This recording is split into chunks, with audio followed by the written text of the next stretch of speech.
광주지검의 5.18 관련 사망자 금시조서입니다. 순번 93번 최미애 씨입니다.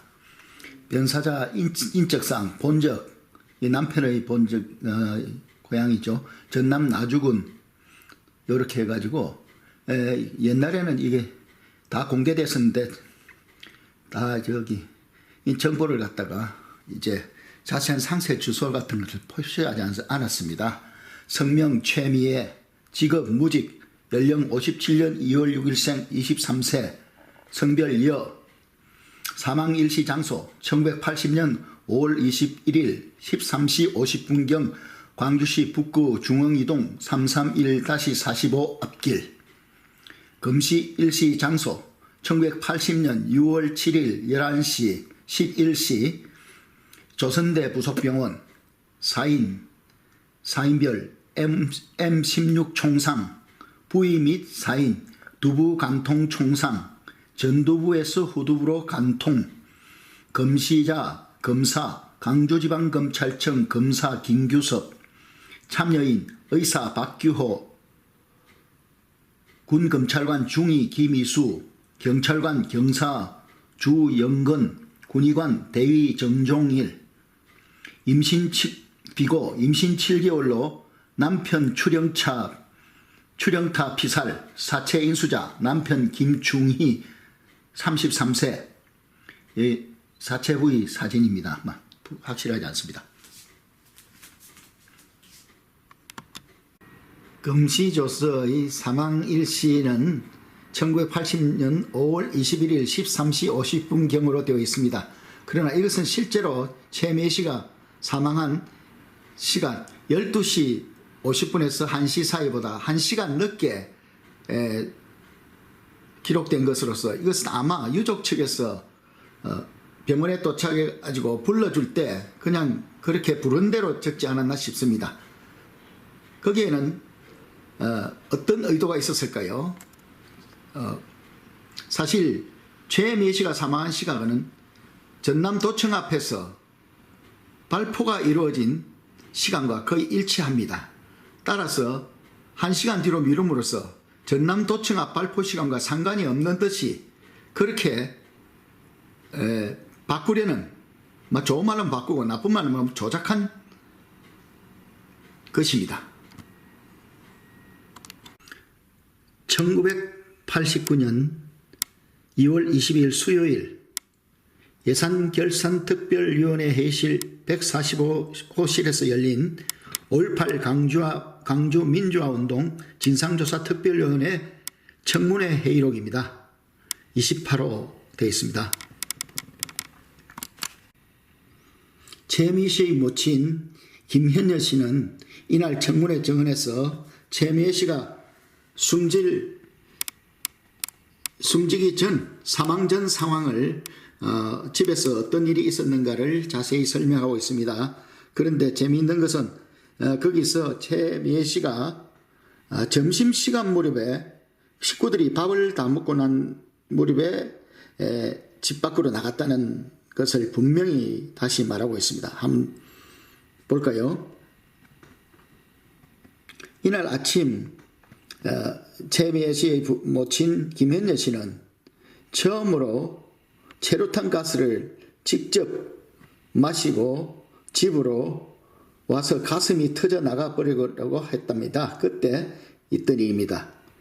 그리고 우리 딸을 앞집에다가 방을 얻어 주었는데 사다리를 놓고 우리 집에서 이렇게 왔다 갔다 해요. 장독 넘어서인데 죽은 최미애 씨 집이 바로 담 사이예요. 그런데 막내를 부르면서 얼른 가서 어머니 콜라 한 병 갖다 드리라고 그러대요. 최미애 씨 말입니다. 그러니까 그러지 말고 소금물을 타서 얼른 마시라고 아저씨가, 남편 최길동 씨죠. 최미애 씨 아버지. 아저씨가 또 그러대요. 그러니까 소금물도 마시고 콜라도 마시고 그랬더니 조금 숨을 쉬겠대요. 그 당시에 식구가 밥을 먹었던지 밥상이 있었어요. 점심상이 있었단 말입니다. 방에 들어오니까. 그래서 밥을 먹고 아이들은 아이들 방으로 가서 점심을 먹고 아이들은 아이들 방으로 가서 놀고 우리 아저씨는 화장실을 갔든가 그것은 모르겠어요. 그때 상황은 나는 가서 가만히 들어 누워 있었는데 손자를 안고 들어 누웠는데 잠이 살며시 들었던가 봐요. 나가면서 작은 놈은 부엌에 서 있고 이 둘째 딸은 부엌에 서 있고 죽은 놈, 자 최미 씨를 말합니다. 죽은 놈은 나가면서 현수나 애기 기저귀를 좀 걷어라. 체류탄 마시면 애기가 싫어한대. 그러면서 가더라고요. 그래서 나는 자기 집에 가는 것인지 알았지 신랑 마중 나가는 것은 생각도 안 했어요. 그랬는데 부엌을 다 치우고 기저귀를 걷으러 갔던가 부엌을 안 치우고 기저귀를 걷으러 갔던가 누가 대문을 두드리면서 우리 애가 죽었으니까 빨리 나와보라고 그러대요. 이 같은 김현년 씨 진술로 보건대 최미애 씨가 사망한 시간은 12시 50분에서 1시 사이가 정확하며 광주지검 검시조서에 기록된 1시 50분은 의도를 가지고 조작한 것으로 볼 수밖에 없습니다. 89년 2월 22일 국회 5.18 광주민주화운동 진상조사 특위 청문회에서 김현여 씨는 지금까지 전혀 공개하지 않았던 이야기를 털어놓았습니다. 사위인 김충희 선생이 그 최미애 씨 부인인 최미애 씨가 이제 사망하여 집에 이렇게 들려와서 그리고 뱃속에서 애가 벌떡벌떡 뛰고 이렇게 정신이 없는 와중에 사위 김충희 선생으로부터 전화가 왔다는 사실을 밝히고 있습니다. 자, 읽어보겠습니다. 그렇게 뛰고 하니까 동네 아주머니들이 우르르 몰려와가지고 병원에 데리고 가지 그러느냐고 말하대요. 그래서 이 사람이야 이렇게 죽어가고 있는데 앰뷸런스가 어디에 있고 무슨 차로 어디 병원에 가서 어떻게 이것을 끄집어내겠느냐 그러는 차에 그렇게 우왕좌왕하고 있는데 사위한테서 전화가 왔어요. 그런데 일주일 전에 아기 낳아놓았던 놈이 급체해가지고 죽느니 사느니 했다가 병원에 가서 실려가지고 온 일이 있습니다. 그러니까 사위가 전화를 하니까 장인 영감이 받고 하는 소리가 뭐라 하는 거 하니 큰일 났다 얼른 오너라 그렇게 말해대요. 그러니까 또 진영이가 어떻습니까? 그러더라고요. 수화기를 이렇게 대고 있으니까 옆에 있어도 들리대요. 그래서 제 말이 진영이가 어쩐 것이 아니라 자네 마누라 죽었으니 얼른 오소.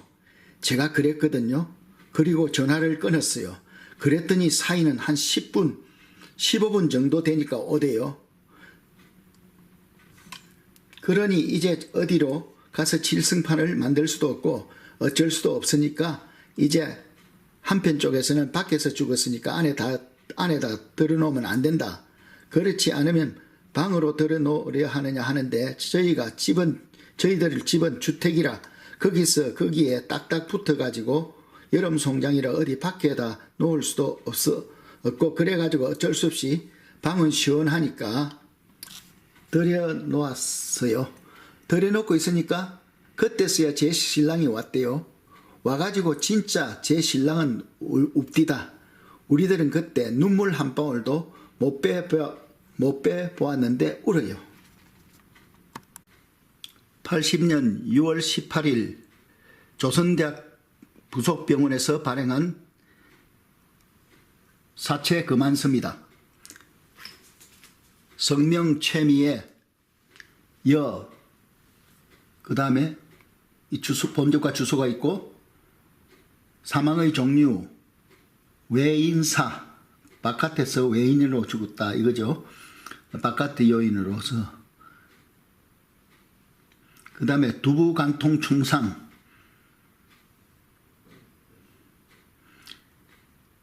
금시일 1987년 6월 7일로부터 약 17일 내지 20일 전으로 사망시간이 추정된다 이렇게 되어 있습니다. 그 다음 여기서는